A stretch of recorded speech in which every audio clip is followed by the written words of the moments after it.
Six sigma viewers ఎలా ఉన్నారు?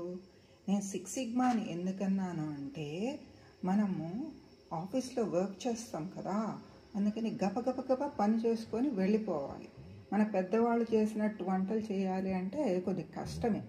అందుకని పచ్చళ్ళు చేయాలి అంటే మన దగ్గర ఏమేమి పళ్ళు ఉంటే గబగబా పచ్చళ్ళు చేసేయచ్చో చూపిస్తాను రండి.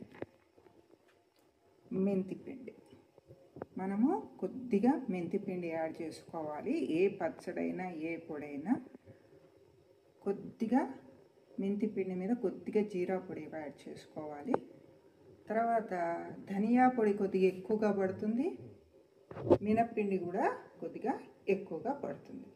సో ఈ రకంగా పొళ్ళు కొట్టుకొని ఫ్రిడ్జ్లో పెట్టుకున్నాం అనుకోండి, మనం ఏ పచ్చడైనా పొడైనా గబగబా చేసేయచ్చు. సో రేపు కొబ్బరి పచ్చడి పొళ్ళేసి ఎలా చేయాలో చూపిస్తాను, సరేనా? Bye bye.